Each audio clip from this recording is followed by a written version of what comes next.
সুধী দর্শক মন্ডলী, দেশে বিদেশে যে যেখান থেকে সিলেট মিডিয়া আজকের সংলাপ দেখছেন, সবাইকে সিলেট মিডিয়ার পক্ষ থেকে একটা শুভেচ্ছা। আজকে আলোচনার বিষয় প্রবাসীদের অনুদান, আর্থসামাজিক উন্নয়নে প্রবাসীদের অনুদান ও সুযোগ সুবিধা।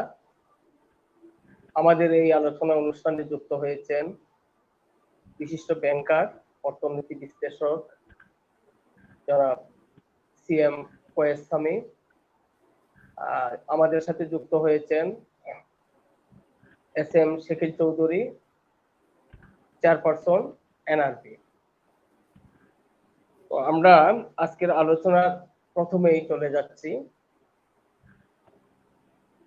বিশিষ্ট ব্যাংকার, অর্থনীতি বিশ্লেষক জনাব সিএম ফয়েজ সামি স্যারের কাছে। জনাব ফয়েজ সামি স্যার, আপনি তো দীর্ঘদিন আপনি ব্যাংকে, প্রবাসী কল্যাণ ব্যাংকে গুরুত্বপূর্ণ পদে থেকে প্রবাসীদের বিভিন্ন সমস্যা সমাধানে ভূমিকাও রেখেছেন। এই যে আপনার চাকরিকালীন সময়ে প্রবাসীদের সাধারণত কি ধরনের ডিমান্ড ছিল এবং এই ডিমান্ডগুলো কিভাবে আপনারা ফুলফিল করেছেন? ধন্যবাদ আহমদ বকুর। আসসালামু আলাইকুম দর্শকবৃন্দ। প্রবাসীদের ব্যাপারটা আলাপ করছি, এর আগে একটু বলতেছি যে আমাদের অর্থনীতিটা এখন কি পর্যায়ে আছে। অর্থনীতিটা ঘুরে দাঁড়াচ্ছে। অফিস আদালত, দোকানপাট, ব্যবসা বাণিজ্য, শিল্প কারখানা ঘুরতে শুরু করেছে। বিভিন্ন শহর বন্দরে বিভিন্ন শিল্প কারখানা, এগুলা এখন আবার তার আগের জীবনে ফিরে যাচ্ছে। এটা অত্যন্ত একটা পজিটিভ সাইড। আরেকটা জিনিস, অনেকে শঙ্কা করেছিলেন যে প্রবাসীদের রেমিটেন্স কমে যাবে, কিন্তু প্রবাসীদের রেমিটেন্স কমে নাই। এর আগেও আমি শাকিল চৌধুরী সাহেবের সাথে একটি টেলিভিশনে একসাথে প্রোগ্রাম করেছিলাম। তখনও আমাদের একটা কথা ছিল যে এই যে পৃথিবীর মানে 2018 সাল, 17 সাল, 16 সালে যখন বিশ্বব্যাপী একটা অর্থনীতির উপর সুনামি বয়ে গেছিল, তখন বাংলাদেশে কিন্তু এটা হয় নাই। এর যদি কৃতিত্ব হয় তবে কৃতিত্ব দিতে হবে প্রবাসীদের। শাকিল চৌধুরী সাহেব জানেন, আমি প্রবাসী কল্যাণ ব্যাংকের যখন জয়েন করি এর পর থেকে কয়েকটি দাবি প্রবাসীদের তরফ থেকে বারবার বলে আসছিলাম যে প্রবাসীদের যে রিমিটেন্স আসে প্রণোদনা দিতে হবে। আমি অত্যন্ত, আপনারা জানেন, বর্তমান যিনি অর্থমন্ত্রী তিনি কিন্তু এসেই এই ঘোষণা দিয়েছেন যে রিমিটেন্স যদি প্রবাসীরা পাঠায় তাদেরকে প্রণোদনা দেওয়া হবে এবং দেওয়া হচ্ছেও। আপনি দেখবেন আমরা গার্মেন্টসে দিচ্ছি, বিভিন্ন এক্সপোর্টে দিচ্ছি। গার্মেন্টসে শাকিল সাহেব আমার সাথে এগ্রি করবেন যে গার্মেন্টসে কিন্তু দুটা সাইড আছে, এক্সপোর্ট এবং ইম্পোর্ট। কিন্তু প্রবাসীদের টাকা শুধু আসতেছেই, এখান থেকে যাওয়ার কোনো স্কোপ নাই। এইখানে আমরা একটু উদার হতে হবে এবং এই যে উদারতার ফল দেখেন এই পিরিয়ডে যখন বিদেশে আমাদের কর্মীদের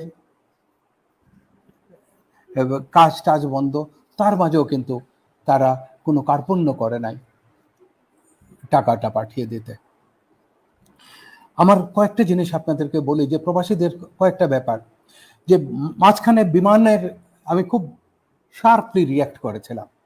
বিমানের একটা স্ট্যাটাস দিয়েছিলেন একজন সরকারি কর্মকর্তা যে প্রবাসীরা বিমানে এসে কি করে। আমি খুব কঠোর ভাষায় এটা নিন্দা করেছি যে এইটা ঠিক না। আজকে প্রবাসীদের জন্যই কিন্তু বাংলাদেশ বিমানের যে লাভ হচ্ছে অনেকটা, এটাতে 100% প্রবাসীদের কন্ট্রিবিউশন। এখন যেটা করোনার পর, এই যে করোনা হওয়ার পর কিন্তু আমি মনে করি আমাদের কয়েকটা দেশে আমাদের বাজার কমে যাবে, যেমন আপনার এরাব ওয়ার্ল্ডে। এখানে কিন্তু আমাদের মার্কেট বের করতে হবে নতুন করে। আমি মনে করি আমেরিকার থেকেও কানাডাতে আমাদের প্রচুর স্কোপ আছে, কাতারে স্কোপ আছে, ইউরোপে আমাদের স্কোপ বের করতে হবে। এইখানে সবচেয়ে বড় যে রোল প্লে করতে পারবে এটা হলো আমাদের পররাষ্ট্র মন্ত্রণালয়। পররাষ্ট্র মন্ত্রণালয় এর তারা কিন্তু তাদের যে আপনার বর্তমান যেসব চিন্তাধারা থেকে কিছুটা বেরিয়ে আসতে হবে, যে ডিপ্লোমেসি কতটা দেশের সাথে, আর বাকি দেশগুলার কিন্তু ডিপ্লোমেটরা আমাদের প্রবাসী বান্ধব হতে হবে। প্রবাসীদের ব্যাপারে তারা আরো বেশি খেয়াল নজর রাখতে হবে। আমি বিশ্বাস করি বর্তমান পররাষ্ট্রমন্ত্রী যিনি আছেন, আমার সহপাঠী, আমি তার অ্যাটিটিউডটা জানি, সে খুবই প্রো পিপল। সুতরাং আমি মনে করি যে এখানে তার একটা বিরাট রোল আছে এবং সে সেটা পালন করবে। দেখেন, প্রবাসীদের ব্যাপারে আমি একটু বলতেছি, মার্কেটটা, এবং একটা জিনিস হয়েছে এই সরকারে এটা করেছেন, বিভিন্ন উপজেলায় কিন্তু ট্রেনিং সেন্টার হয়েছে, যেখানে ভারতীয় একজন কর্মী $100 পায়, সেখানে আমাদের কর্মীরা কিন্তু $20-25 পায়। কেন? যাতে আমাদের ট্রেনিং টেকনিক্যাল নলেজটা কম। এইটা কিন্তু এখন এইটা আমরা কভার আপ করতেছি। সুতরাং আমি মনে করি যে প্রবাসীরা আগামী দিনে যেটা অনেকে হতাশাব্যঞ্জক কথা বলছেন, আমি কিন্তু বাই নেচার অপটিমিস্টিক, এবং আমি বিশ্বাস করি যে প্রবাসীরা আরো বেশি করে এই দেশে রিমিটেন্স পাঠাতে পারবে, এবং আমাদের যে লেবারারের যে আমাদের যে কর্মীর ডিমান্ড, বাংলাদেশি কিন্তু কর্মীরা, আমি যখন বিভিন্ন চাকরিকালীন অবস্থায় বিভিন্ন দেশে যখন গিয়েছিলাম অফিসিয়াল ডেলিগেটস হিসাবে, আমি দেখেছি বাঙালি কর্মীদের অসম্ভব সুনাম। আমি হংকংয়ে দেখেছি, আমি কোরিয়াতে দেখেছি। আমরা এই যে কোরিয়ান মার্কেট, এইসব আমাদের এক্সপ্লোর করতে হবে। আমি মনে করি আগামী দিন বাংলাদেশে অনেকে যেটা বলতেছেন যে করোনার পর আমাদের অর্থনীতিকে ধস নামে, আমি এটার সাথে সম্পূর্ণ দ্বিমত পোষণ করি। ধন্যবাদ। এখন জি, ধন্যবাদ। আমরা একটু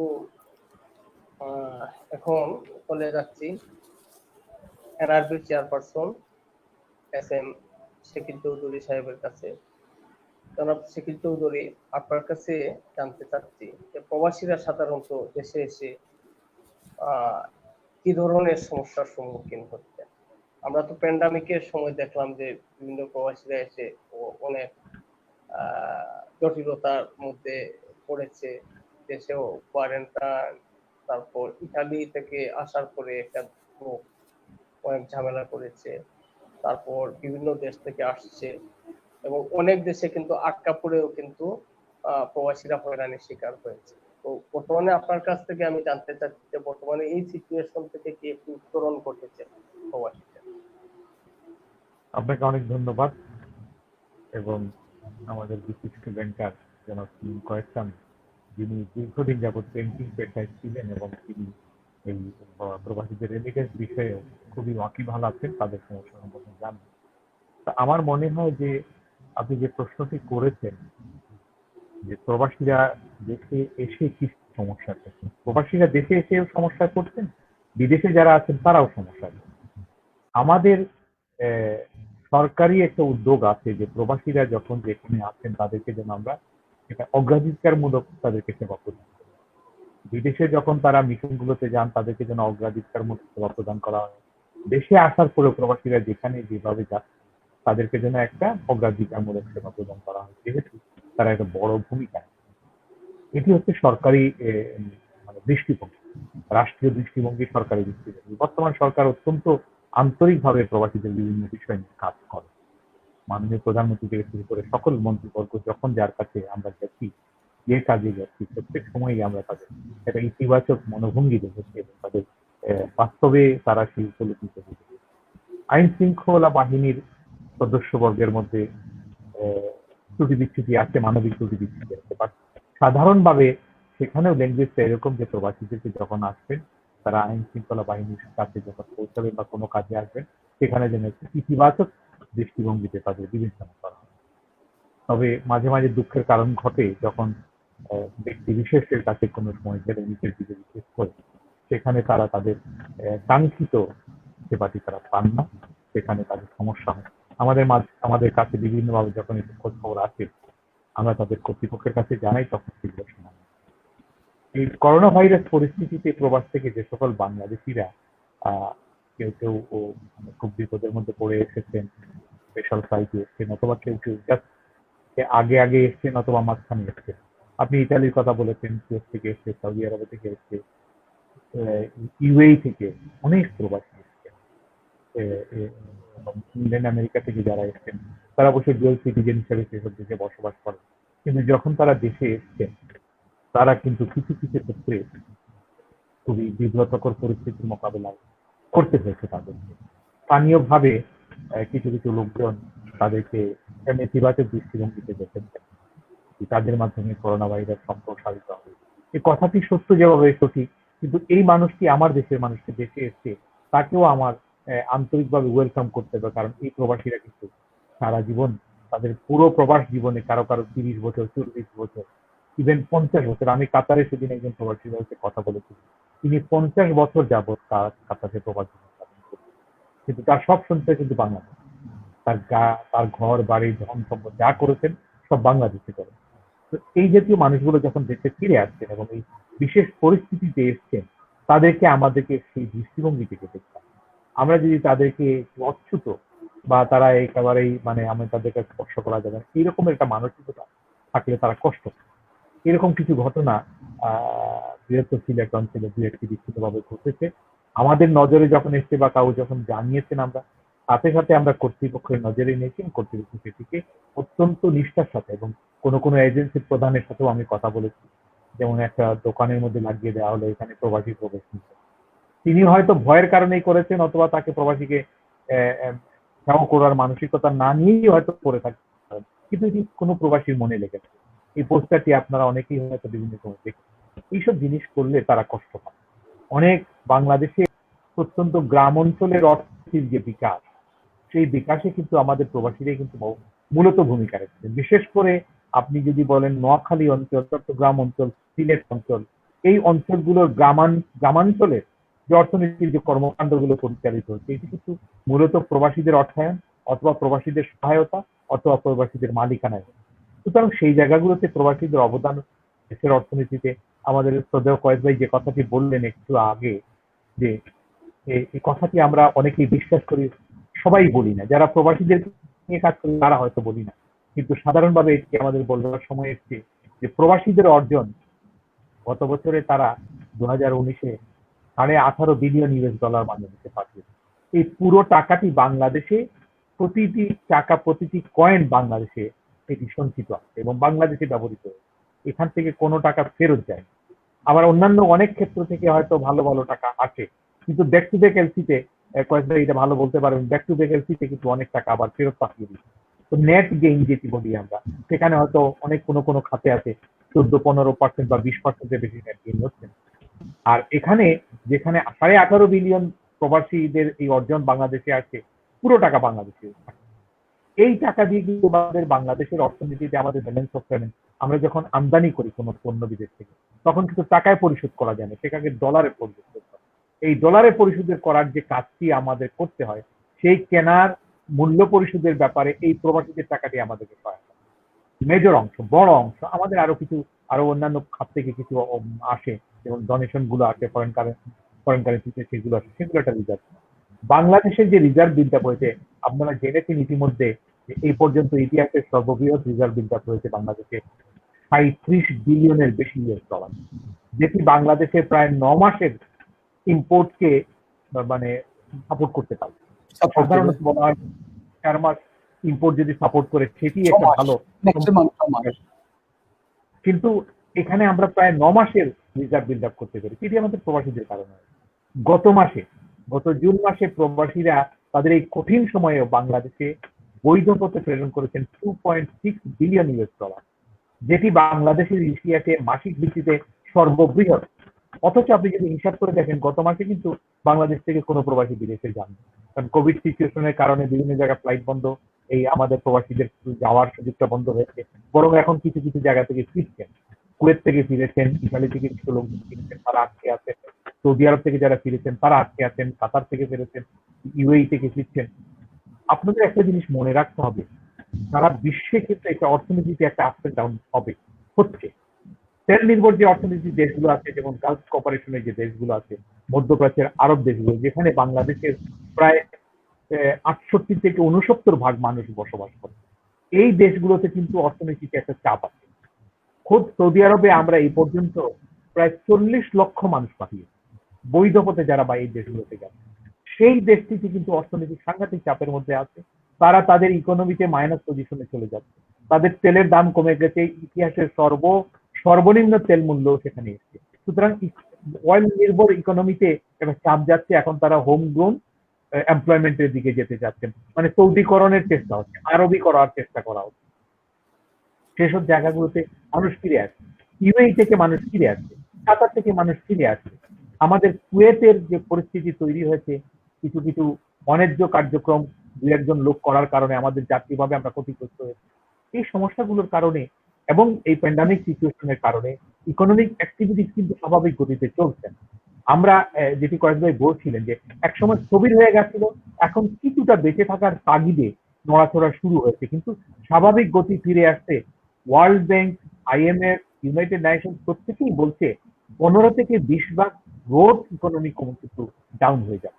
আমাদের রেমিটেন্স কিন্তু, ওয়ার্ল্ড রেমিটেন্স কিন্তু বিশ্বব্যাপী, শুধু বাংলাদেশি নয়, ভারতীয়রা প্রচুর রেমিটেন্স পাঠায়, চাইনিজরা প্রচুর রেমিটেন্স পাঠায়, কোরিয়ানরা তাদের দেশে প্রচুর রেমিটেন্স পাঠায়। সেই রেমিটেন্স গুলো কিন্তু প্রায় 22% মাইনাস হয়ে যাবে। আমরাও কিন্তু তার বাইরে থাকবো না, কারণ এই সৌদি আরবে যখন বেতন পাবো না তখন কোথা থেকে আসবে। আমরা এই যে জুন মাসে আমরা যেটি পেয়েছি, এটি আমাদের প্রবাসীদের সঞ্চিত অর্থ। এখন কিন্তু অনেক জায়গাতে আমি ইউএইতে, কাতারে, কুয়েতে, সৌদি আরবে নিয়মিত যখন যোগাযোগ হচ্ছে, আমি দেখছি অনেকে কিন্তু তার নিয়মিত বেতনটি পাচ্ছেন না, কারণ সেখানে কাজ হচ্ছে না ঠিকভাবে বেতন দিবে, মালিক বেতন দিতে পারছে না। আমাদের দেশে যে স্টিমুলাস প্যাকেজ গুলো করা হয়েছে, আমেরিকা, ইউরোপে যেভাবে স্টিমুলাস প্যাকেজ করা হয়েছে, সৌদি বা অন্যান্য আরব দেশগুলোতে স্টিমুলাস প্যাকেজ কিন্তু সেই মাস লেভেলে যায়নি, এবং সেই স্টিমুলাস প্যাকেজ কিন্তু আমাদের এই শ্রমিকরা কিন্তু পাবে না, সেই দেশের নাগরিকরা পাবে। তো সেই দেশের নাগরিকরা যখন পাচ্ছেন, তাকে তার হয়তো তার ইন্ডাস্ট্রি সার্ভাইভ করবার জন্য, তার পেমেন্ট করবার জন্য দেওয়া হচ্ছে, অনেক জায়গাতে তারা কিন্তু এই পেমেন্ট গুলো সেভাবে করছেন না। এই প্যান্ডামিকের সিচুয়েশনের সুবিধাটা তারা নিয়ে মানুষকে হয়তো বেতনটা না দিয়ে রাখছে। আমরা আশা করবো ওয়ার্ল্ড কমিউনিটি এটাতে মনোযোগ দেবেন। ইউনাইটেড নেশনস এর যে অর্গানাইজেশন গুলো আছে, আইইউএমএফ সহ যারা আছেন, তারা এটা দেখবেন বাংলাদেশি সহ সকল বিদেশি আর মৌলিক পাওনাটা যেন পায়। আমরা এখন বাড়তি চাচ্ছি না, আমরা মৌলিক চাচ্ছি। আর যেসব জায়গা থেকে শ্রমিকদেরকে ফেরত পাঠাতে হবে, সেখানে কিন্তু এই যে কনভেনশন গুলো আছে, আইএলও কনভেনশন গুলো আছে, সেই কনভেনশন অনুযায়ী তাকে যদি আমাকে চাকরি থেকে ফেরত দিতে হয়, তাহলে তার ন্যায্য পাওনা, তার যে সঞ্চিত অর্থ, তার যে সেভিংস গুলো যেখানে আছে, এগুলো থেকে ফেরত পাঠাতে হবে। অনেক দেশে এই গত মাসে আমি একটা আমেরিকা থেকে সফর করে এসেছি, আমি আসার সময় মধ্যপ্রাচ্যে কয়েকজন মানুষের সাথে আমার ট্রেনে দেখা হয়েছে। তারা বললেন যে কেউ কেউ 6 মাস বেতন পান, তার চাকরিও যাচ্ছে না, আসছেও না, তিনি জানেন না কোথায় কি হবে, কিন্তু তিনি দেশে ফিরে আসেন, কবে ফেরত যাবেন তিনি জানেন। যারা এসে গেছেন তাদেরকে আমরা যদি একটা রিভ্যালুয়েশনের একটা চেষ্টা, অর্থনৈতিকভাবে একটা পুনর্বাসন লাগবে। এই আপনি গরিবের চাল আর ডালকে কিন্তু প্রবাসীকে আমরা ম্যানেজ করতে পারবো না, ওনারা ভালো অবস্থায় এখানেও ভালো ছিলেন, ওই দেশে কিছুটা কাজকর্ম করে ভালো ছিল। এখন তাদেরকে আমাদেরকে ইকোনমিক্যালি রিহ্যাবিলিটেশন করবার জন্য পরিকল্পনা নিতে হবে, গ্রামীণ অর্থনীতিতে তাদের কার্যক্রমের সুযোগ করে দিতে হবে, কিছু এক্সপার্টিস তাদের যেগুলো আছে সেগুলোকে কাজে লাগিয়ে তাদের অতীতের অভিজ্ঞতাটাকে মাথায় রেখে তাদেরকে আমাদেরকে এমপ্লয়মেন্টে নিয়ে যেতে হবে। যদি না করি তাহলে কিন্তু দেশে যে মানে আনএমপ্লয়মেন্ট বা এই যে বাইরের পাশে রিয়াকশন, এটি কিন্তু আমার ইকোনমিক এফেক্ট। এই প্রবাসী এবং প্রবাসীর পরিবারে কিন্তু আমাদের বাজারগুলোতে ক্রয়ের যে তাগাদা, এটা কিন্তু বাজারগুলো সম্প্রসারিত হয়েছিল তাদের মানে কার্যক্রম, তাদের আর্থিক সক্ষমতা। এই সক্ষমতা যদি পিছিয়ে চলে যায়, এই সক্ষমতা তারা যদি হারিয়ে ফেলে, তাহলে ওভারঅল আমার ইকোনমিক ইম্প্যাক্ট আজকে দু একটি প্রোডাক্টের এক্সপোর্ট দিয়ে কিন্তু আমি বাংলাদেশের ইকোনমি, বাংলাদেশের সোশ্যাল কন্টিনিউ করতে পারবো না। আজকে যে পরিস্থিতি, প্রায় 1,20,000 কোটি টাকার এই যে স্টিমুলাস ঘোষণা করা হচ্ছে বিভিন্ন ভাবে ইকোনমি সার্ভাইভ করার জন্য, ব্যক্তিদের দেওয়ার জন্য, তার বিজনেস অ্যাক্টিভিশনে রাখার জন্য, তাকে সহায়ক সুদে ঋণ দেওয়া হচ্ছে। এগুলো প্রবাসীদেরকে নিয়েও ভাবতে হবে এবং তাদেরকে এমপ্লয়মেন্ট, তাদেরকে সেলফ এমপ্লয়মেন্ট মূলত করার জন্য যেটা করতে হবে এবং সবাইকে ঢাকায় বা চিত্তগ্রামে বা মানে রাজশাহী গ্রুপ মানে শহরে নিয়ে আসবার দরকার। যিনি যে উপজেলায় বসবাস সেই উপজেলায় তাকে কেন্দ্র করে তার সুবিধা মতো লাক্সই একটা প্রযুক্তি অথবা তিনি বিষয়ে অভিজ্ঞ আছেন, সেক্ষেত্রে তার মধ্যে আমাদের যারা স্থানীয় নেতৃবৃন্দ আছেন তাদেরও একটা ভূমিকা নিতে হবে এবং প্রবাসী যারা আছেন তারাও কিন্তু এই স্থানীয় প্রশাসনের সাথে বা নেতৃবৃন্দের সাথে যোগাযোগ করে তারাও কিন্তু তাদের এই ভেন্টিলেশনটা তাদের দরকার যে আমি এই জিনিস জানিয়ে দিতে। যেমন কৃষি খাতে যে মধ্যপ্রাচ্যের দেশগুলোতে আমাদের বাংলাদেশের প্রবাসীরা যে ভূমিকা রেখেছেন, একটা সবুজ বিপ্লব ওইসব দেশে ঘটে গেছে। ওইসব আমি অনেকগুলো মানে এই খামার সফর করেছি বিভিন্ন দেশে গিয়ে, যেসব দেশে কাঠ জন্মাতো না সেখানে আমার প্রবাসী আলু চাষ করছে, লাউ চাষ করছে, কদু চাষ করছে, সেখানে তার পটেটো চাষ করছে, অনেক রকমের চাষবাস হচ্ছে এবং ওখানে কিন্তু সবজিটাও সেই তাদের স্কিল গুলোকে কাজে লাগাতে হবে এবং ওয়ার্ল্ড ওয়াইড যে ফুড অ্যাডমিনিস্ট্রেশনের যে ফোরকাস্ট করছে যে ওয়ার্ল্ডে কিন্তু একটা ফুড ক্রাইসিস সামনে প্যান্ডামিক কমে যাবে, হয়তো আপনারা আস্তে আস্তে আমরা এখান থেকে সক্ষমতা তৈরি করবো বা এটা নিয়ে চলবার আমাদের সামর্থ্য হবে, আমরা অভ্যস্ত হয়ে যাবো নিয়ে চলা, এই যে আর্থিক ব্যবস্থাপনা ব্যবস্থাপনা সেগুলোকে মাথায় রেখে ফুড ক্রাইসিস হচ্ছে, যে নন প্রোডাকশন যে সিচুয়েশন মোকাবেলা করেছি, আর কারণে যে ফুড ক্রাইসিস ওয়ার্ল্ড ওয়াইড হবে সেটি মোকাবেলা করার জন্য বাংলাদেশের প্রবাসী এবং বাংলাদেশের কৃষিকাজে দক্ষ মানুষগুলোকে কিন্তু বিশ্ব সম্পর্কে কাজে লাগে। আফ্রিকার অনেক দেশ, ইউরোপের অনেক দেশ, আমেরিকার দেশগুলোতে আমাদের এই কৃষিকাজে দক্ষ বাংলাদেশকে কিন্তু কাজে লাগানো এটি হতে পারে। এটি কিন্তু বিভিন্নভাবে একজন মুসলিম হবে, এটি কিন্তু ন্যাশনালি একটা ফুল করে ওখান থেকেই আমাদের প্রবাসী কল্যাণ মন্ত্রণালয় আছে, পররাষ্ট্র মন্ত্রণালয় আছে, এনারা একটু যদি নেন এবং আমাদের যে মিশন গুলোতে যে লোকগুলো আছে তাদেরকে যদি ইউটিলাইজ করা যায়, এখান থেকে আমাদের প্রবাসীদেরকে আমরা কাজে লাগাতে পারি। আর সে কথাটি আহমেদ বকুল বলছিলেন যে সাধারণভাবে বাংলাদেশে কোনো মানুষ প্রবাসীকে অসম্মান করে না বা অপছন্দ করে না।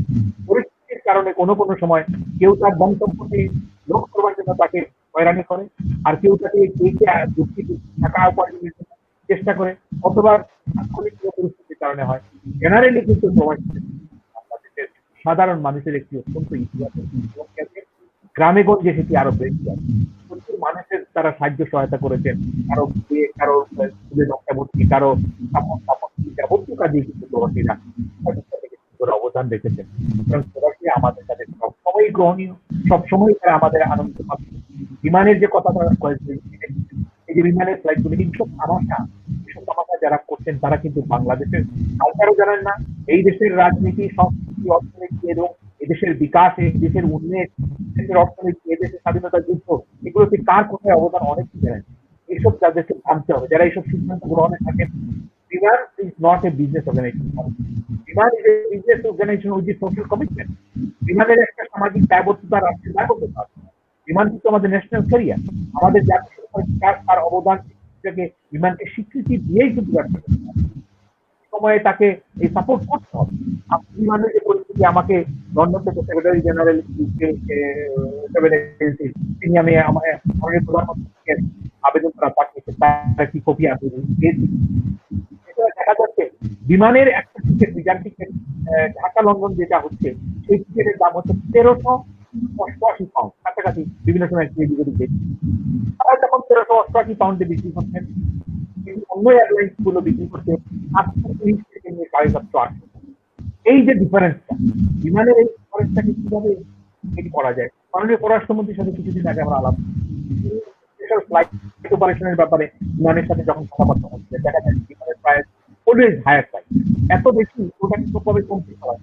আমাদের বাংলাদেশের প্রবাসীদেরকে চেরি করছে কাতার ওয়ে, আমাদের বাংলাদেশি প্রবাসীদেরকে চেরি করছে এমিরেটস, আমাদের বাংলাদেশি প্রবাসীদেরকে চেরি করবার জন্য প্রোগ্রাম নিয়েছে টার্কিশ এয়ারলাইন্স। তো আমার বিমান ঘরে ঘরে সবগুলো ফ্লাইটকে অফলোড করে মানে বসে রাশিয়া, এগুলো কোনো ইউটিলাইজেশন হচ্ছে না। চাইনা 777 টন এইসব ফ্লাইট অন্যরা অপারেট, তারা প্রফিট করতে পারছে, আমরা পারি না। এইখানে একটা বয়সী অ্যাপ্রোচ নিতে হবে, ন্যাশনাল অ্যাপ্রোচ। আমি মনে করি সেভাবেই হলে তোমার রক্ষা করা যায়, তাদেরকে মূল্যায়ন করা যায়। আমার মনে হয় ধন্যবাদ ধন্যবাদ জনাব শাকিল চৌধুরী, আপনার কাছে আমরা আবারও আসছি। আমি এই মুহূর্তে জনাব সিএম কোয়েস্তামি স্যারের কাছে চলে যাচ্ছি। স্যার, আমি বলছিলাম যে আপনি চাকরি করাকালীন সময় এবং পরবর্তীতে আপনি এইটার উত্থাপন করেছিলেন যে প্রবাসীরা শুধু রেমিটেন্স পাঠাবেন আর ওদেরকে কি কোনো কিছু দেয়া হবে না, এবং প্রণোদনার কথাটা আপনি প্রথম বলেছিলেন, এবং বর্তমানে প্রণোদনা সিস্টেম চালু হয়েছে। তো এই প্রণোদনার বিষয়টি নিয়ে যদি আরো একটু বিস্তারিত ভাবে বলতেন যে প্রবাসীরা দেশে আসলে তাদেরকে কি কি সুযোগ সুবিধা দেওয়ার ব্যবস্থা আছে, সরকার যেটা করেছে, এই জিনিসটা সম্পর্কে একটু স্পেসিফিকলি যদি বলতেন, তাহলে অনেক প্রবাসী জানে না এই দেশে আসার পর তার কোনো সুবিধা আছে কি। হ্যাঁ, প্রণোদনাটা এভাবে হচ্ছে যে বিদেশ থেকে যখন সে রেমিটেন্সটা পাঠাবে, সে ধরেন ডলার রেট এখন সে 85-86, তাকে আরো 2 টাকা বেশি দেওয়া হবে। সুতরাং সে রেটটা বেশি পেয়ে যাচ্ছে এবং এটা তার জন্য তার ফ্যামিলি বেনিফিটেড হবে এবং আমাদের দেশের অর্থনীতির চাঙ্গা হবে। আমি আরেকটা ব্যাপার আপনাদেরকে বলতেছি, অনেকে যারা আমাদের, আমি এটা মিস করে গেছে এখন বলতেছি, যারা এই করোনা ভাইরাসের জন্য প্রবাসীর কিছু কন্ট্রিবিউশন এর কথা বলতেছেন যে উনাদের কাছ থেকে, কিন্তু আপনি যদি ফিগার নেন, স্ট্যাটিস্টিক, প্রবাসীরা কিন্তু যাচ্ছে গ্রাম থেকে শহর ক্ষেত্রে কতজন প্রবাসী। আপনি এই করোনা ভাইরাস গ্রামে, কিন্তু গ্রামের অবস্থা কি, hardly there is any corona virus in any of the villages of this country. এটা টাউনে এইটাতে ম্যাক্সিমাম কন্ট্রিবিউশন হয়েছে আমাদের গার্মেন্টস থেকে আমার দৃষ্টিতে। যাই হোক, এ ব্যাপারে আমি আর কিছু বলছি না।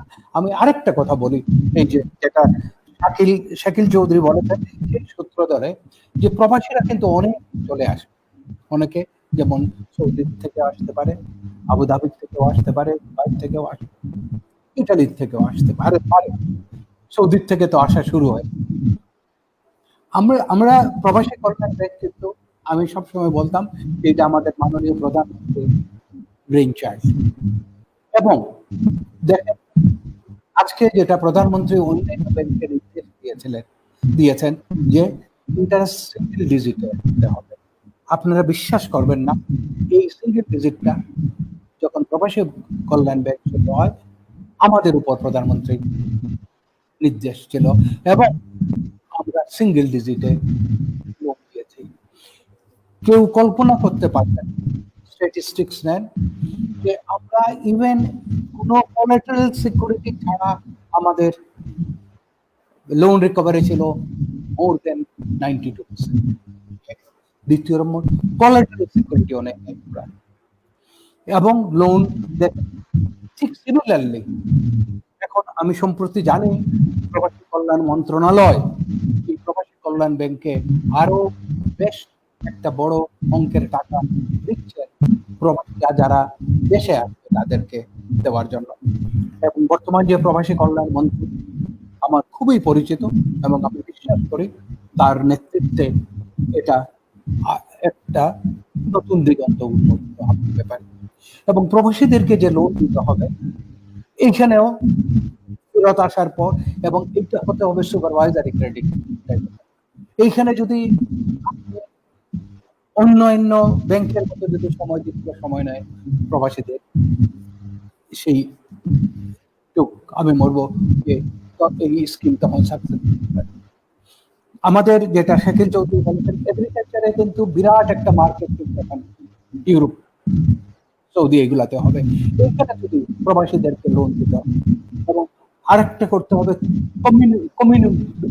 কমিউনিটি বেসিসে আপনার লোনটা যদি দেওয়া হয়, যেমন ট্রাক্টর কিনে একজনের পক্ষে ট্রাক্টর কিনা কি লোন নিয়ে তার ল্যান্ড কাল্টিভেশন করা, এটা কমার্শিয়ালি ভাইবেল হবে।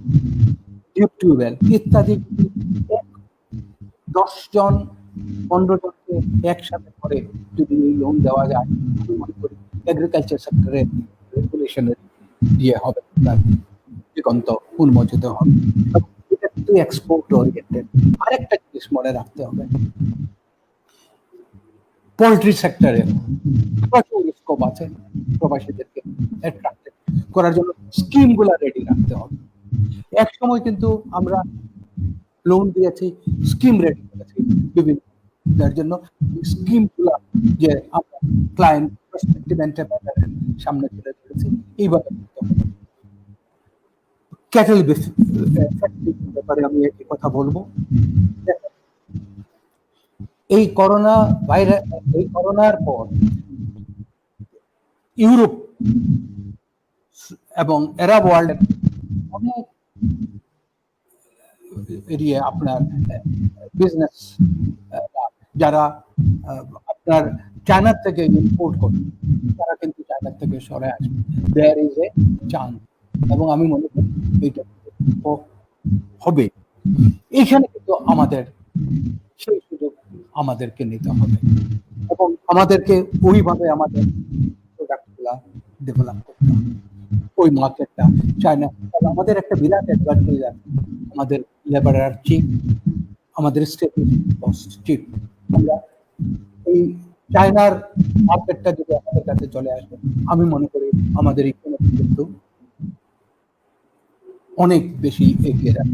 এই দিকে কিন্তু বেকারদেরকে দৃষ্টি দিতে হবে এবং ওই যে বললাম প্রবাসী কল্যাণ ব্যাংক, এইখানেও দিতে হবে।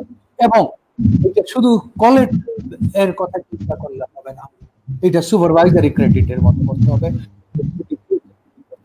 With full commitment. এইখানে আমাদের ব্যাংকারদের করতে হবে। আমি এই বিভিন্ন টেলিভিশনে বলেছি,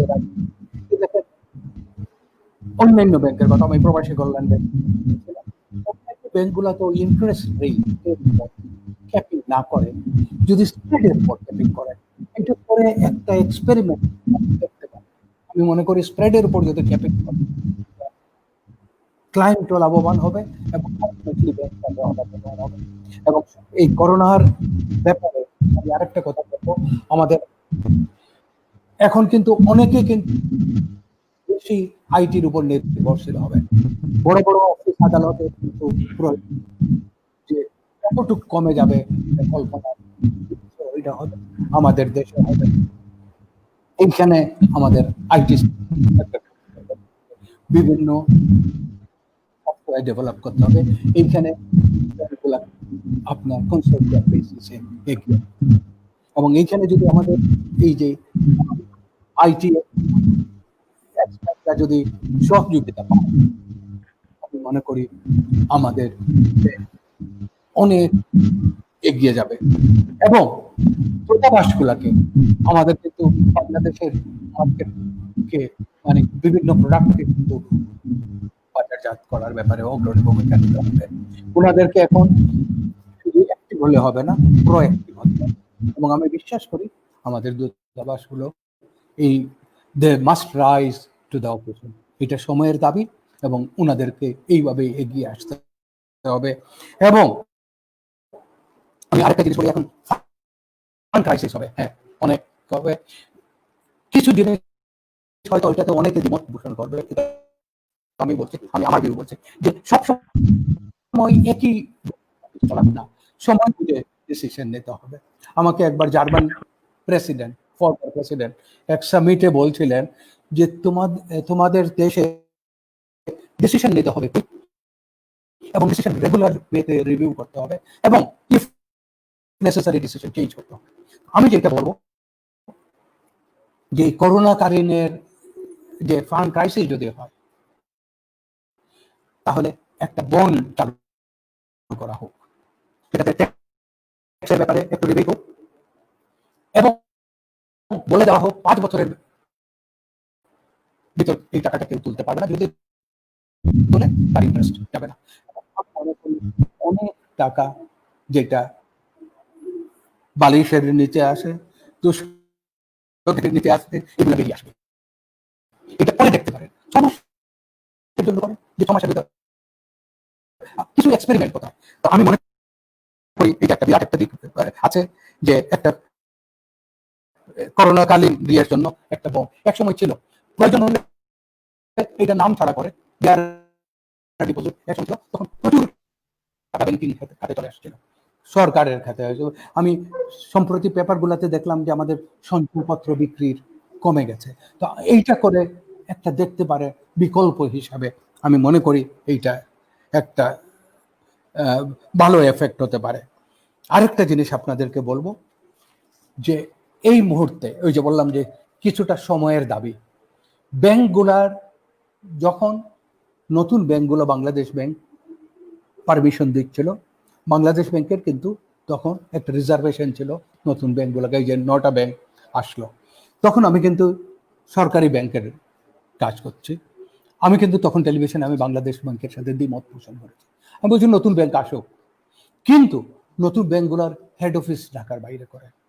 এখনো আমি বলি যে এই আমাদের বিভিন্ন ঢাকা কেন্দ্রিক জিনিসগুলো বন্ধ করতে হবে। আমাদের এই করোনা থেকে আমরা কি শিক্ষা নিয়েছি, যে কনসেন্ট্রেশন ইজ নট গুড। আপনি কয়েকটা ব্যাংকের হেড অফিস ঢাকার বাইরে শিফট করা, ওখানকার ইকোনমি ভাইব্রেন্ট হবে এবং তাদের পক্ষে ডিসিশন নিতেও সুবিধা হবে, নিজেরা দেখতে পারবেন ওখান থেকে, যেটা আমি বললাম সুপারভাইজারি ক্রেডিট। সুতরাং আমি মনে করি কয়েকটা ব্যাংকের হেড অফিস ঢাকার বাইরে ইমিডিয়েটলি ট্রান্সফার করা উচিত। শুধু ব্যাংক না স্যার, আরো কিছু প্রতিষ্ঠান। আমি যেহেতু ব্যাংকে চাকরি করেছি এই জন্য আমি ব্যাংকের কথা বলতেছি। হ্যাঁ, কিন্তু দরকার ঢাকার উপর থেকে। দেখেন আরেকটা জিনিস, শিল্প এই যে গার্মেন্টস ফ্যাক্টরি, বিভিন্ন ইন্ডাস্ট্রি, এগুলো দূর দূরান্তে নিয়ে যান, এগুলোকে দরকার হলে ট্যাক্স হলিডে দেন, কিন্তু ঢাকার উপর চাপ কমান। এই যে দেখলেন তো এইবার করোনাতে কি হলো, ঢাকার উপর কিভাবে শ্রমিকরা আসলো। ঢাকা প্রায় আপনার এই যে করোনার যে এফেক্টটা, আমি তো বলবো ওখান থেকেই শুরু হয়েছে মেইনলি। তো এইসব ব্যাপারে আমাদের এখন সময়ের কিছু দাবি আছে, এইটাতে সিরিয়াসলি বসে চিন্তা ভাবনা করতে হবে, যে ঢাকার উপর থেকে আপনার বিভিন্ন প্রেশার কমিয়ে দিতে হবে। ব্যাংকের হেড অফিস গুলোকে নেন, বিভিন্ন কলকারখানাকে দরকার হলে তারা যাবেন, আপনি ট্যাক্স করে দেন, ইনক্রিজ করে দেন, যে ঢাকা সিটি অথবা ঢাকার আশেপাশে যারা থাকবে তাদেরকে এই ট্যাক্স দিতে হবে, মানে আর ঢাকার বাইরে যারা তাদেরকে আপনি কমিয়ে দেন, ট্যাক্স হলিডের মতো কিছু সুযোগ করে দেন। এটাতে আমি মনে করি একটা কাজ হবে। প্লাস আপনার আরেকটা জিনিস মনে রাখতে হবে, আমাদের যে ব্যাংকগুলোতে আমি যেহেতু ব্যাংকে চাকরি করেছি, আমি মনে করি এটা আমার নৈতিক দায়িত্ব, যে ব্যাংকগুলোতে রিট্রেচমেন্ট বন্ধ করতে হবে। দেখেন এই করোনাতে কারা কারা তাদের জীবনের ঝুঁকি নিয়ে কাজ করেছে, police, doctor, nurse, paramedical force, আর্মির লোকজন, ব্যাংকার, তারা তাদের জীবনের ঝুঁকি নিয়ে তারা কাজ করছেন। আমি শুনে শঙ্কিত হয়েছি, আতঙ্কিত হচ্ছি যে কিছু কিছু ব্যাংক রিট্রেঞ্চমেন্ট করছে। এইখানে আমি মনে করি, আমি অনেককে বলেছি, আমি আপনার এখানে স্পষ্ট ভাষায় বলতেছি, আমি অনেককে বলেছি যে এটা যদি আমাদের মাননীয় প্রধানমন্ত্রীর দৃষ্টিতে যান, উনি এটা কিন্তু ভালোভাবে দেখবেন না এবং উনি এইটা সিরিয়াসলি নেবেন। যারা জীবনের ঝুঁকি নিয়ে এই করোনার পিরিয়ডে কাজ করেছে, আজকে তারা চাকরি হারাচ্ছে। কতটুক অমানুষ, কতটুক অমানবিক আমরা, আপনি চিন্তা করেন। ব্যাংকারদেরকে, হ্যাঁ তাদের তো প্রফিটের প্রয়োজন আছে, তাদের বিভিন্ন এক্সপেন্ডিচার কমিয়ে দেন। আমি ন্যাশনালাইজ ব্যাংকের দিকে দৃষ্টি দেখে বলছি, ওনাদের বোর্ডের আপনারা খবর নেন, ওনাদের বোর্ড মিটিং এর দিন কত টাকা খরচ হয়। তবে ওনারা রিট্রেঞ্চমেন্টে যাচ্ছেন না, এটা গুড সাইন। প্রাইভেট ব্যাংকরা যাচ্ছে, এটা কি কতটুকু অমানবিক জিনিস ওনারা করতেছেন। এইসব ব্যাপারে রেগুলেটরদেরকে, আমাদের রেগুলেটররা যদি সিরিয়াস হন, আমাদের অনিয়ম কিন্তু কমে যাবে এবং কেউ সাহস পাবে না অনিয়ম করতে। আমি জানি বাংলাদেশ ব্যাংক এখন খুবই তৎপর। আমি আপনাকে করতে চেয়েছিলাম, কিন্তু আপনি প্রশ্ন না, প্লিজ এটা বলবেন না। অন্য জিনিস আলাপ করি, আমাকে এম্বারাস করবেন না। যে আমি মনে করি যে আমাদের এই করোনা আফটার, যে এই এখন আমাদের বিভিন্ন সময়ের দাবি দেখতে হবে, আমাদেরকে সিরিয়াসলি বিভিন্ন ডিসিশন নিতে হবে, কুইক ডিসিশন, এবং এবং কনস্ট্যান্টলি কন্টিনিউয়াসলি রিভিউ করতে হবে, এবং প্রয়োজন হলে ডিসিশন চেঞ্জ করতে হবে। আমরা এক সময় বলা হয়তো হুকুম লড়ে, হাকিম লড়ে, হুকুম লড়ে না, এখন it is a different thing, এখন হুকুম লড়তে হবে। আর দু একটা ব্যাংকে দেখলাম স্যার যে তাদের ইয়েটা আপনি যেটা বলছিলেন, দু একটা ব্যাংকে দেখলাম যে তাদের স্টাফ কর্মচারীদের বেতনটা একটু, স্যালারিটা একটু কমিয়ে লোক ছাঁটাই আমি না করে স্যালারি কমানোর ব্যাপারে না, একটা ব্যালেন্স আছে, একটা ব্যালেন্স এনে, মানে চাকরিচ্যুত কাউকে করছে না, কিন্তু আবার না অনেক ব্যাংকে করতেছে, কিছু আপনি খবর নেন, অনেক নামও আসছে যারা ছাঁটাই করতেছে, এই জিনিসটা আপনি বললেন। তো এই ব্যাংকগুলো তো স্যার এই নীতি অবলম্বন করতে পারে যে হয়তো স্যালারি 40,000 টাকা, তাকে 30,000 টাকা দিক, 10,000 টাকা অন্যদিকে নিয়ে, মানে ওইটা একটা ব্যালেন্সে আনো, কিন্তু কেউ যেন এক্সপেন্ডিচার কমিয়ে নিয়ে আসে। আপনি বড় বড় এক্সপেন্সিভ প্লাজাতে আপনার অফিস নেওয়ার গুলো কমিয়ে নিয়ে আসে, অটোমেটিক্যালি তখন হয়ে যাবে। আর আরেকটা জিনিস আমি এই বর্তমান অর্থমন্ত্রীকে সাধুবাদ জানাচ্ছি আরেকটা জিনিসে, এই যে লোন ক্লাসিফিকেশনের ব্যাপারে, যে ডিফল্টারের ব্যাপারে, যে ঢালাও ভাবে একজনকে ডিফল্টার না, কেস টু কেস বেসিসে দেখেন আমরা করি কি, এই একটা ফর্মুলাতে ফেলে একবারে পাইকারি হালে সবাইকে ডিফল্টার ঘোষণা করে দেয়। এতে কি হচ্ছে, ব্যাংকরাও লুজার হচ্ছে। সুতরাং এখানে যদি কেস টু কেস বেসিসে দেখেন, ওই যে সুপারভাইজারি ক্রেডিটের মতো, আপনি প্রত্যেক ব্যাংকের, বাংলাদেশ ব্যাংক এখানে ইন্টারফেয়ার করুক যে হ্যাঁ এই এদেরকে সেলভেজ করা যাবে, তাকে ক্লাসিফিকেশন কেন নেবে?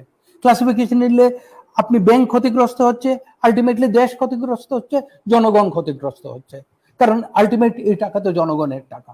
সুতরাং এইসব ব্যাপারে আমাদেরকে এখন আফটার করোনা আমাদেরকে আরো বেশি প্রোঅ্যাক্টিভ হতে হবে। এবং আমি আরেকটা জিনিস বলবো, রুরাল ব্রাঞ্চের দিকে আরেকটু দাবিত হলে পরে agriculture sector, cattle fattening, poultry, এইগুলোকে আরেকটু ইমপ্রুভ করা যাবে, এবং এইটার থেকে আমি মনে করি এক্সপোর্ট করে অনেক কিছু হবে। এবং ওই যে প্রবাসী কল্যাণ যে ট্রেনিং ইনস্টিটিউটগুলো, এটা কিন্তু এই সরকারের, এই মাননীয় প্রধানমন্ত্রীর নির্দেশে হয়েছে, বিভিন্ন উপজেলাতে কিন্তু ট্রেনিং ইনস্টিটিউট হচ্ছে, ঢাকা কেন্দ্রিক না।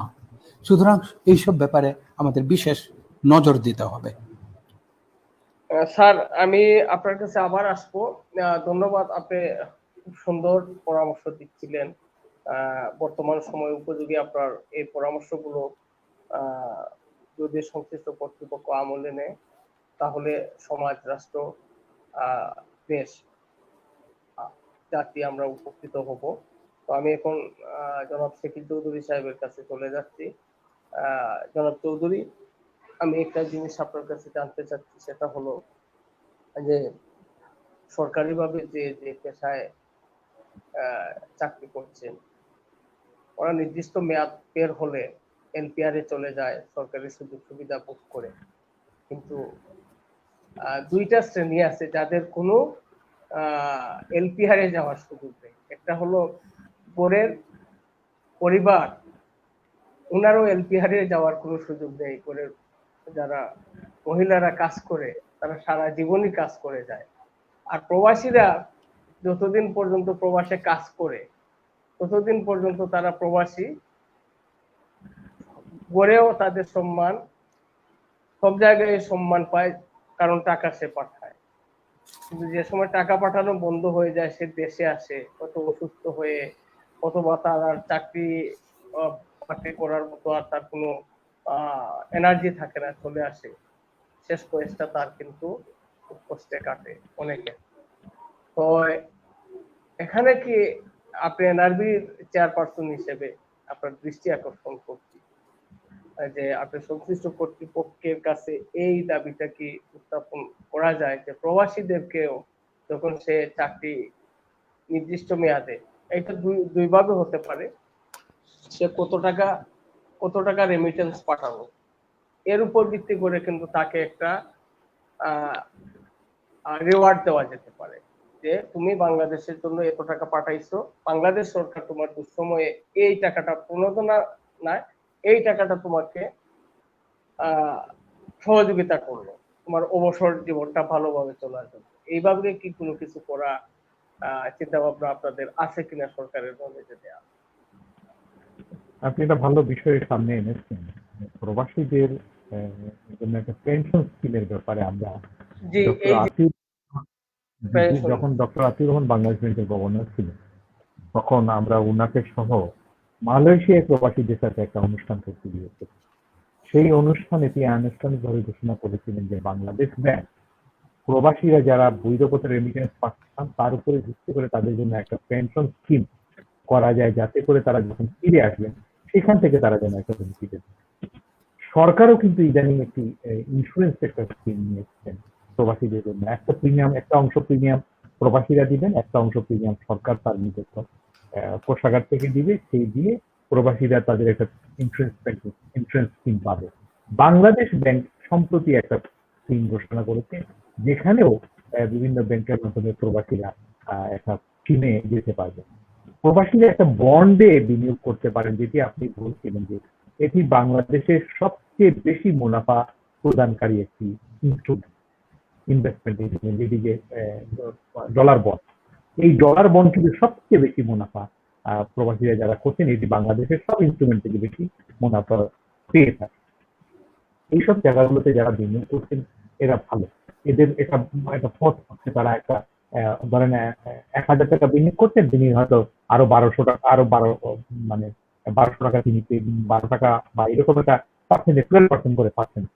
এই যে জিনিসগুলো হচ্ছে এবং বছরের পরে পরে এগুলো আবার যুক্ত হয়ে আরো বেশি টাকা হয়ে যায়।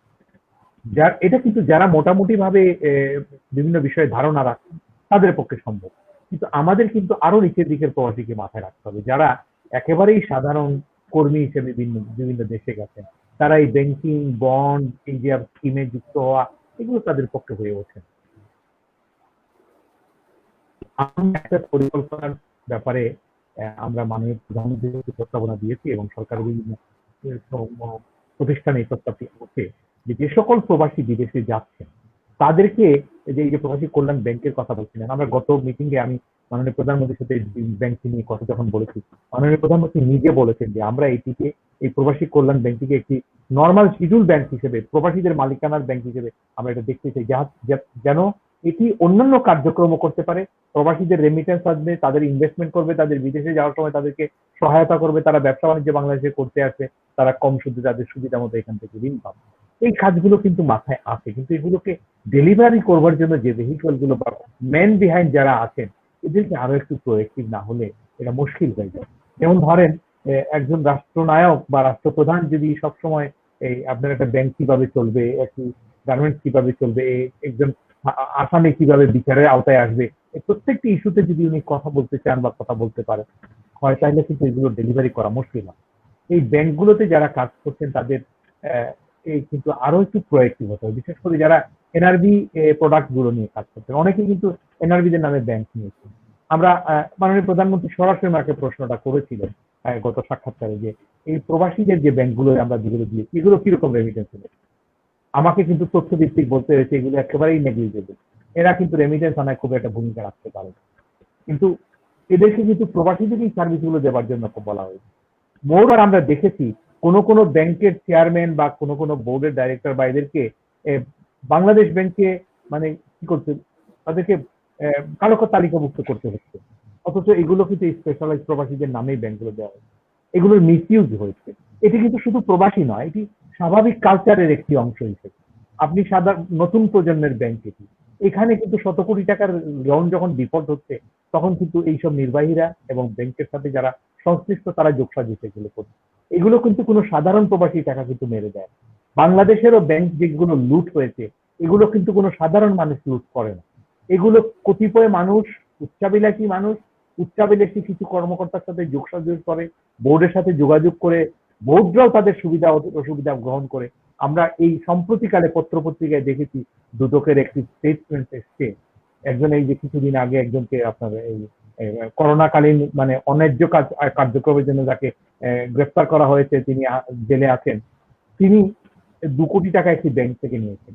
তিনি বলছেন আমি 35 লাখ টাকা এখানে খরচ করেছি, এবং দুদক তদন্ত করে দেখছে, তদন্তাধীন বিষয় তবুও পত্রপত্রিকা আসছে বলে আমি কথাটা বলছি, 2 কোটি টাকা যিনি লোন নিয়েছেন তিনি 35 লক্ষ টাকা এই লোনের জন্য খরচ করতে হয়েছে তাকে। ফিড মানি বলেন বা যেই মানি বলেন, এগুলো কোথায় গেছে? এগুলো আপনার আমার সাধারণ মানুষ কিন্তু এগুলো হ্যান্ডেল করে না। যারা এগুলো করছেন তাদেরকে আমাদেরকে আইনের আওতায় রাখতে হবে। যখনই যে যেটা করেছেন তাকে আওতায় যদি না রাখতে পারে, এই কালচার কিন্তু বড় হবে।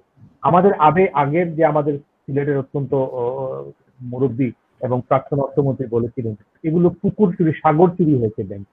এখন আপনি সেই ব্যাংকে সাগর চুরি কি আপনি আহমেদ বকুল বা আমার মতো সাধারণ মানুষ বা আরেকজন সাধারণ মানুষ কিন্তু এগুলো করেনি। এগুলো করেছে সব অসাধারণ মানুষ।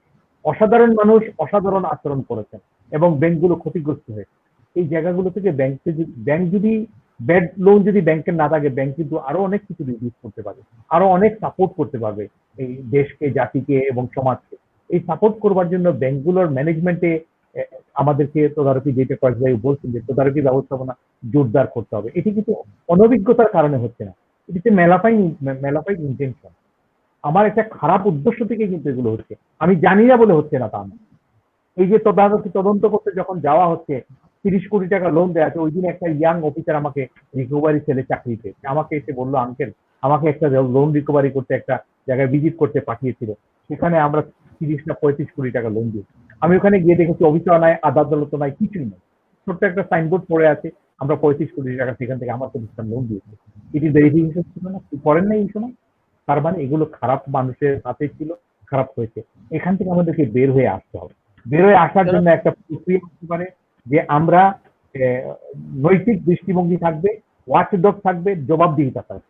জবাবদিহিতা না থাকলে কিন্তু ব্যাংক কালচারের থেকে এগুলো বের করতে পারবো না। আপনি যেটা বলছেন যে কিছু কিছু মানুষকে বেতন ভাতা কমিয়ে দিচ্ছেন, আপনি বেতন ভাতা কমিয়ে দিয়ে আমি যখন অভ্যস্ত হয়ে যাবো একটা জীবন ব্যবস্থায়, আমাকে কমিয়ে দিয়ে আমি কিন্তু সেই সময় চলতে পারবো। একটা সার্টেন টাইমের জন্য রোজাবাস তো আমরা সিয়াম সাধনা করি, এখন তো করোনা কাল, এর জন্যই একটু হয়তো কমানো যায়। না আমি থেকে কমানো, না আমি এগ্রি করছি আপনাকে, কিন্তু এটি চিরস্থায়ী সমাধান হতে পারে না। আমাকে যখন আপনি অভ্যস্ত করে ফেলেছেন একভাবে, আপনি ঢাকার এই যে বাড়িগুলো যেগুলোতে খালি হচ্ছে, একটা টুলেট বাড়ির সাইনবোর্ড যখন লাগছে, পরের দিন আরো 1 সপ্তাহ পরে আরেকটা লাগছে, কিন্তু এই টুলেটের সাইনবোর্ড নামছে না। এই যে মানুষ ঢাকা ছেড়ে চলে যাচ্ছে, এই কথাটা বলছিলেন, আমাদের গ্রাম দেশে মানুষ এখন ফেরত যাচ্ছে। এই করোনা হয়তো আমাদেরকে গ্রামীণ জীবনে ফিরিয়ে দিচ্ছে, মুক্ত বাতাস, গ্রামমুখী করছে, এবং হয়তো আমাকে একটা পজিটিভ ইমপ্রেশনও দিতে পারে। আমার শহরগুলো থেকে হয়তো লোডটা নামবে, নেমে গিয়ে হয়তো গ্রাম দেশে যদি মানুষ যায়, তাহলে কিন্তু সে কিন্তু কিছুটা ব্যবস্থাপনা ওখানে পেয়ে যাবে। শহরের হয়তো সেই ফ্লাইটি জীবন সেখানে হবে না, কিন্তু একটা নির্মল জীবন পাওয়ার একটা সুযোগ হতে পারে। এই জায়গাগুলোতে আমাদেরকে যেতে হবে। আমাদের প্রবাসীরা যারা আসছেন তারা কিন্তু গ্রামেই থাকছেন, এবং তাদেরকে কিন্তু আমরা ধারণা করছি এই প্যান্ডামিক সিচুয়েশনের কারণে 15 থেকে 20 লক্ষ প্রবাসী দেশে ফেরত আসবে। চাকরি হারিয়ে আসবেন, অথবা বেতন না পেয়ে এক সময় ফিরে আসতে বাধ্য হবে। 15 থেকে 20 লক্ষ লোক ফেরত আসবেন। আপনারা হয়তো ইতিমধ্যে জেনেছেন, পররাষ্ট্রমন্ত্রী মাঝে মাঝে স্টেটমেন্ট করেন, বা সরকারের বিভিন্ন এজেন্সি থেকে আমরা শুনি যে কোনো দেশ 2 লক্ষ 1.5 লক্ষ লোক ফেরত নেওয়ার জন্য চাপ দিচ্ছেন, ইউরোপের দেশগুলো চাপ দিচ্ছে, মধ্যপ্রাচ্যের দেশগুলো চাপ দিচ্ছে। আমরা তাদের সাথে একটু নেগোসিয়েট করে চেষ্টা করছি যত কমে নেওয়া যায়। আমাদের এখানে যদি এরকম লক্ষ লক্ষ লোক ফেরত আসে, আমরা আমাদের ইকোনমি তাদেরকে সাস্টেইন করতে পারবে কিনা, আমরা তাদেরকে কোনো অ্যাক্টিভিটিতে ইনভলভ করতে পারবো কিনা, এই জায়গাগুলোকে আমাদেরকে এখন থেকে চিন্তা ভাবনা করতে হবে সকলে সর্বপর্যায়ে। তাহলেই কিন্তু আমরা কিছুটা বেঁচে থাকতে পারবো। জনাব চৌধুরী, আমরা শেষ পর্যায়ে চলে আসছি। আমরা আপনাকে খুবই গুরুত্বপূর্ণ একটা প্রশ্ন করার ছিল, কিন্তু আমাদের অনুষ্ঠানের সময়সূচি শেষ হয়ে আসছে, আমরা এখন চলে যাব। যদি সময় পাই তাহলে আপনি 1 মিনিটে বলবেন। আমি স্যারের কাছে আসতেছি এখন। স্যার, আপনি একটু সংক্ষিপ্ত বলবেন, আমরা অনুষ্ঠানের শেষ পর্যায়ে চলে আসছি। আমি ম্যাক্সিমাম 3 মিনিট নিব। আমি প্রবাসীদের সম্বন্ধে, যে তাদের স্যাক্রিফাইস সম্বন্ধে 2টা কথা বলবো। আমি দেখেন আমাদের প্রবাসীরা কি রকম ভাবে রিমিটেন্সের টাকাটা পাঠায়। আমি সার্ভে করেছিলাম, প্রবাসী কল্যাণ ব্যাংক থাকতে যে ঈদের সময় তারা কি করে জানেন? আমার তখন এই ইন্টারভিউতে আমার চোখে পানি চলে এসেছিল, এখনো হয়তো চলে আসবে, বলতে পারছি না, আমি ইমোশনাল হয়ে যাই। যেখানে তারা $500 তাদের ইনকাম, ওখানে তারা $490 দেশে পাঠায়। দেশে কার জন্য পাঠায়? তার মা বাপ, ভাই বোন, ইভেন অনেকের গ্রামের বাড়িতে অ্যাটেন্ডেন্টও আছে, মানে হোমমেড, হোমমেড বলতেছে না, তাদের এইড, তাদেরকেও নতুন কাপড় দেয়। কিন্তু সেই প্রবাসী ঈদের নামাজ তার ওয়ার্কিং প্লেসে যায় পুরনো পাঞ্জাবি, ছিঁড়া পাঞ্জাবি পরে। এই হলো প্রবাসীদের স্যাক্রিফাইস। আজকে এই প্রণোদনা দিতে আমি গত 4টা বছর হ্যামারিং করেছি, এখন হয়েছে আমি খুবই আত্মতৃপ্তি পাচ্ছি যেটা করেছেন, এবং আমি বর্তমান ফাইন্যান্স মিনিস্টারকে খুবই ধন্যবাদ জানাচ্ছি।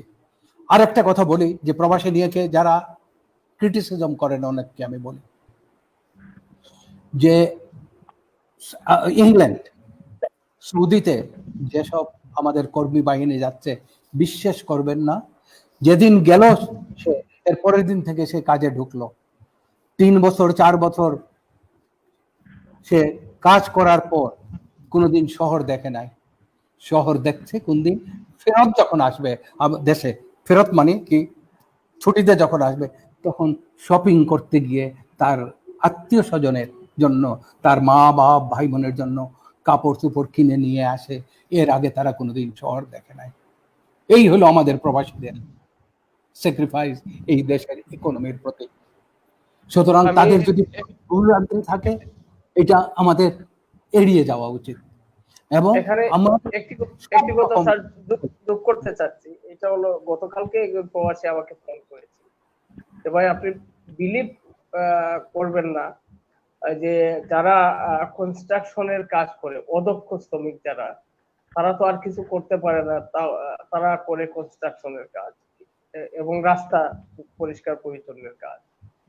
এরা রাত্রে 3টার দিকে উঠে রান্না বাড়া করে একটা টিফিন বক্সের মধ্যে খাবার নেই, প্রচন্ড রোদে এই খাবারটা পচে যায়, এবং সে রাস্তার পাশে বসে, কনস্ট্রাকশনে বসে সেই পচা খাবারটা খায়, এবং মাকে বলে, মা আজকে আমি ভালো বিরিয়ানি দিয়ে খাবার খেয়েছি। এই হলো প্রবাসী। তো আমি একটু জনাব শাকিল চৌধুরী সাহেবের কাছে শেষ প্রশ্ন করতে চাচ্ছি। জনাব শাকিল চৌধুরী, শুনতে পাচ্ছেন? জি। আপনার কাছে আমার শেষ প্রশ্ন এটাই, যে অনেক প্রশ্ন অনেক সময় আমরা করে থাকি, কিন্তু একটা প্রশ্ন আমরা করি না, যেটা অত্যন্ত মানবিক, এবং এই প্রশ্নটা আসলে সর্বাগ্রেই করা উচিত ছিল। কারণ আমাদের মিডল ইস্টে প্রতিটি ফ্লাইটে আমার মনে হয় কিছু মহিলা শ্রমিক সংযুক্ত করে দেওয়ার একটা বিধিবিধান, অলিখিত বিধিবিধান হয়ে গেছে, এবং এই নারীরা বিদেশে গিয়ে এক একটা ভিডিও পাঠায়, যেগুলা দেখলে মানে একজন বাংলাদেশী হিসেবে আমাদের পরিচয় দিতে লজ্জা লাগে। আমাদের মেয়েরা এত নির্যাতিত, এত লাঞ্ছিত হচ্ছে সেখানে। কিছুদিন আগে আমি একটা ভিডিও শেয়ারও করেছি, এবং আমি মাননীয় পররাষ্ট্রমন্ত্রীর কাছেও সেই ভিডিও লিঙ্ক পাঠাইছি, যে এইভাবে এরা এই খারাপ অবস্থা আছে। সেই মহিলা শ্রমিকদের ব্যাপারে, প্রবাসী যারা নির্যাতিত, তাদের ব্যাপারে আটকা পড়ে শত শত হাজার হাজার মহিলা কিন্তু জেলে আছে এবং অমানবিক জীবন যাপন করতেছে। এই সমস্ত ব্যাপারে আপনার এনআরবি কি করতেছে? আপনাকে অনেক ধন্যবাদ। এই প্রবাসী মহিলা শ্রমিক, বিশেষ করে মধ্যপ্রাচ্যের দেশগুলোতে যে সকল মহিলা শ্রমিকরা কাজ করতে যান, এরা কিন্তু খুব ডিসেন্ট ওয়ার্ক প্লেস পাচ্ছেন না। আপনি জানেন, আমাদের কম্পিটিটর যে দেশগুলো আছে, অনেকগুলো দেশ কিন্তু আর মধ্যপ্রাচ্যের দেশগুলোতে মহিলা শ্রমিক পাঠায় না। আমরা এবং সেখানে মহিলা শ্রমিক পাঠানোর জন্য কিন্তু কোনো খরচও নেই, বরং যারা পাঠান তারা কি একটা আর্থিক একটা সুবিধা পান। 1-2 মাসের বোধহয় বেতন তাদেরকে এমপ্লয়ার নিজেই দেন, যাতে করে মহিলা করা। এটাতে অনেক সময় ডিসেন্ট ওয়ার্ক প্লেস নেই। এই রিসেন্ট ওয়ার্ক প্লেসের ব্যাপারে আমরা যখন মানুষগুলোকে পাঠাচ্ছি, আমরা কিন্তু তদারকিটা জোরদার রাখতে পারছি না, এবং যে সকল এজেন্ট এগুলো পাঠান তারাও অনেক সময় তদারকি রক্ষা করতে পারছে না। ল্যাঙ্গুয়েজের প্রবলেম আছে, যখন তাকে বলছে আরব দেশে হয়তো গেল, তাকে বলছে পানি আনতে, সে যখন থালাবাটি নিয়ে আসছে, চাল নিয়ে আসছে, ডাল, পানি, যেটা তার আরবি শব্দটা, এই জিনিসগুলোর ওরিয়েন্টেশনটা ছাড়া আমরা পাই। এগুলোতে কিছুটা সমস্যা হচ্ছে, আর কিছুটা হচ্ছে তাদের অভ্যাসগত কারণে মধ্যপ্রাচ্যের কোনো কোনো সময় যারা কাজ করতে যাচ্ছেন তারা যে কি মানে আমাদের প্রতি একটা নেতিবাচক দৃষ্টিভঙ্গি কোনো কোনো সময় শ্রমিকদের প্রতি অনেকেই করে থাকেন, এটারও শিকার কিন্তু মহিলারা হন। তো আমরা আশা করব আমাদের যে এমবেসি গুলো আছে, মহিলা শ্রমিক বিশেষ করে যেসব জায়গাগুলোতে যাচ্ছে, মহিলা শ্রমিকের ব্যাপারে গত 10 বছরে কিন্তু মহিলা শ্রমিক, আমাদের বেশ মহিলা শ্রমিক বিদেশে যাচ্ছেন, আমরা কর্মসংস্থান তাদের হয়েছে, তারা হয়তো এখানে কিছুই করছেন না, কিন্তু সেখানে গিয়ে একটা কাজের সুযোগ পাচ্ছেন। সেখান থেকে কিন্তু একটি অংশ খুব নির্যাতিত হয়ে, নিগৃহীত হয়ে বা মানে অপমানজনক পরিস্থিতিতে দেশে ফিরে আসে। এগুলোর ব্যাপারে কিন্তু একটা তদারকি রাখা উচিত, এবং এই রিসিভিং কান্ট্রি গুলোকে কিন্তু চাপে রাখবার কিন্তু বিধিবিধান, আন্তর্জাতিকভাবে স্বীকৃত কিছু বিধিবিধান আছে, সেই জায়গাটা আমরা কিন্তু জোরদার করতে পারছি না। এক হলো যে সকল দেশে প্রবাসীরা এইসব অঞ্চলগুলোতে যাচ্ছেন, সেগুলোতে কিন্তু আমাদের এমবেসির ক্যাপাসিটিটা অত সক্ষম নয়, লোকবল কম, সে কারণে তারা হয়তো সবকিছু পাচ্ছেন। যে কজন কর্মী আছেন ওই এমবেসি গুলোতে, তার অনেকেই কিন্তু এয়ারপোর্টে সার্ভিস দিতে, ওই যে প্রোটোকল সার্ভিস দিতে থাকে, বিভিন্ন ভিআইপির আত্মীয় স্বজন ভিআইপি নিজে যাচ্ছেন। আমরা বারবার এই দাবিটা করছিলাম যে স্বয়ং অ্যাম্বাসেডর বা হাই কমিশনার পর্যন্ত এয়ারপোর্টে ভিআইপি রিসিভ করতে যান, নট ভিভিআইপি, সাধারণ ভিআইপি, এবং ভিআইপির ভালো গুরুত্বপূর্ণ আত্মীয় স্বজন কেউ রিসিভ করতে যান। সারাদিন যদি উনি এয়ারপোর্টে যান, তো দিনের বেলা উনি কাজ করেন, দিনের বেলা ঘুমান, রাতের বেলা এয়ারপোর্টে সার্ভিস করেন। এই জায়গাগুলোতে নির্বাচন আমাদের সিদ্ধান্ত নিতে হবে, এবং মহিলা শ্রমিক যেসব দেশে আছেন, যেখানে যাচ্ছেন, তার একটা জোর তদারকি এবং প্রবাসন মন্ত্রণালয়ের মাধ্যমে রাখতে হবে, যাতে করে তারা কোনো সমস্যায় যদি পড়েন, সাথে সাথে যাতে আমরা রেস্কিউ প্রোগ্রামটা আমরা রাখতে পারি। কিছু কিছু দেশে হয়েছে, কিন্তু এই রেস্কিউ প্রোগ্রাম যথেষ্ট নয়, যে কারণে আপনারা কিছু কিছু ভিডিও পাচ্ছেন। আমরা আশা করব সরকার এই জিনিসটাতে নজর দিবেন, বিশেষ ব্যবস্থা নেবেন, অন্যথায় আমাদের মা বোনরা বিদেশে গিয়ে নিগৃহীত হবে, জাতি হিসেবে আমাদের জন্য এটি কোনো সুখের খবর বা আনন্দের খবর নয়। ধন্যবাদ আপনি এই দিকটা তুলে ধরার জন্য, এবং আমি মনে করি যে সরকারের নলেজে বিষয়টা আরো একটু ক্লিয়ার ভাবে আপনার এনআরবির পক্ষ থেকে আনবেন। আজকে আমরা অনুষ্ঠানের একদম শেষ পর্যায়ে, তো আজকে আমাদের আলোচনার বিষয়বস্তু ছিল আর্থসামাজিক উন্নয়নে প্রবাসীদের অবদান ও সুযোগ সুবিধা। আলোচনা থেকে উঠে এলো, জনাব ওয়াইস সাহেবের আলোচনা থেকে উঠে এলো যে প্রবাসীদেরকে প্রণোদনার পাশাপাশি আমরা বিশ্বের বাজারে আমাদের নতুন বাজার খুঁজতে হবে, যেখানে আমাদের মানুষগুলোকে এস্টাবলিশ করা যায় এবং আমাদের পণ্য সেই দেশগুলোতে পাঠানো যায়। এইভাবেই কিন্তু আমরা নতুন বাজার খোঁজার চেষ্টা করব। আর শাকিল চৌধুরী বলেছেন ব্যাংকিং সেক্টরের কথা, যে এইভাবে আরো সংকুচিত না করে প্রবাসীদেরকে সুযোগ সুবিধা বাড়ানোর জন্য এবং প্রবাসীদের প্রণোদনা বিভিন্ন দিক ওনার বক্তব্য থেকে উঠে এসেছে। আজকের আলোচনা আমরা এখানে শেষ করতে যাচ্ছি। যে যেখান থেকে আমাদের অনুষ্ঠান দেখেছেন সবাইকে অশেষ ধন্যবাদ, এবং জনাব শাকিল চৌধুরী এবং জনাব ওয়াইস সামি ওনাদের মূল্যবান সময় দিয়েছিলেন, মিডিয়াকে কৃতজ্ঞতার পাশে আবদ্ধ করলেন। আমরা হয়তো আরো অনেক কিছু আলোচনা করতে পারতাম, তো আমাদের সময় শেষ হয়ে যাওয়ায় আমরা এখানেই অনুষ্ঠান শেষ করছি। আসসালামু আলাইকুম। আপনাকে ধন্যবাদ।